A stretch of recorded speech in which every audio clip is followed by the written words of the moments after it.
About 6 years ago, I worked as a community. Can we know your name? Oh, sorry, my name's Elias Satia. I work as a solicitor in Greenacre, so not too far away. About 6 years ago, I started my work in the non-profit sector, working as a community development officer.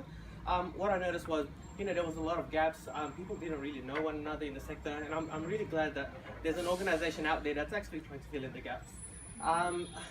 My career in working with refugees began when, following a Muslim Leaders Program, a fellow participant invited me to go to the Villawood Detention Centre, and in that centre I tried to do what I could. As I had a background in disability advocacy, where I walked up to people and had a conversation about what was going on in their lives, what kind of medicines they were taking, what dosages, all of the stuff that a professional caseworker would do. And on one occasion, I brought some friends along, and they started playing soccer with the inmates, the detainees at Villawood Detention Centre. And one of these boys, who I just came back from the barbershop, and he was actually there, just having his haircut next to me, after me. And this is someone who I consider to be someone special, because he was able to bond with someone in the detention centre that no one else could. And he was a mystery figure at Villawood, where everyone knew who he was, but didn't know anything about him. None of the staff, none of the detainees, not even the government. So when the detainee asked my friend to get his things from a locker at Bankstown TAFE, he readily complied. And what happened was, he went to Bankstown TAFE, collected the stuff from the locker, and another student came up to him and said, "Hey, I know that person's locker, who owns that locker. We haven't seen him for a year, and his family don't know what happened to him." So it turned out that his family thought he had run away to Queensland, but no one had been able to track him down. So the Department of Immigration didn't know, didn't know who he was, what his name was. He didn't have his passport, so they put him on the removal pathway. It was such a long time ago, and they didn't know exactly who he was. So we were able to fill in that gap, and then this whole story emerged about what happened to him. And when that happened, I said to myself, "Look, God wants you to do this work, and it's taken me, on an incredible journey." So what do I do now? I consult with various community groups, refugee groups, schools,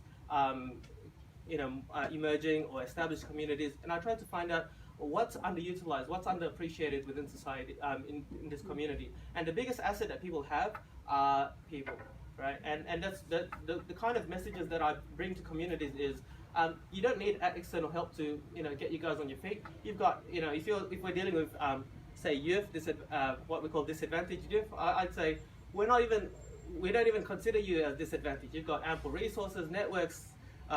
You don't accept the status quo. You're willing to say no to everything, and you're the seed to your own change.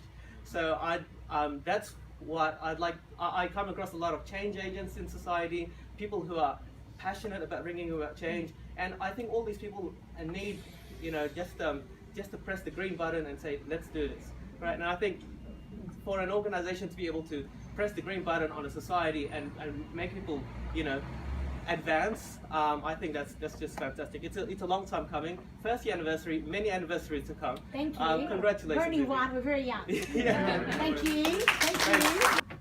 No. You need to get to know this woman. I remember sitting down at Pepper Tree with Susie when she came up with these ideas that she wanted to create this particular organisation. And to see you on, there's you and all those other people who are standing there is remarkable. Because she took a big risk, and when you take risks like that, there's a lot of fear. And she bypassed that fear, and she trusted in herself, and she trusted in her network, so they haven't let it fall down. And I think that Zizi, with the kind of commitment you have, and more importantly, the kind of passion you have, a lot of great things are going to happen. And you don't just inspire your staff, but you inspire so many other community members to keep chugging along, because those issues aren't disappearing, they only get bigger, but with us being unified, we can tackle them in a much more manageable way. So we thank you. Thank you. And we hope that you can keep going on with all the wonderful work. We'll keep going on, yeah, we will, for sure. Thanks, that was good. Thanks, guys. Cool, we'll go get the cake, we'll cut the cake and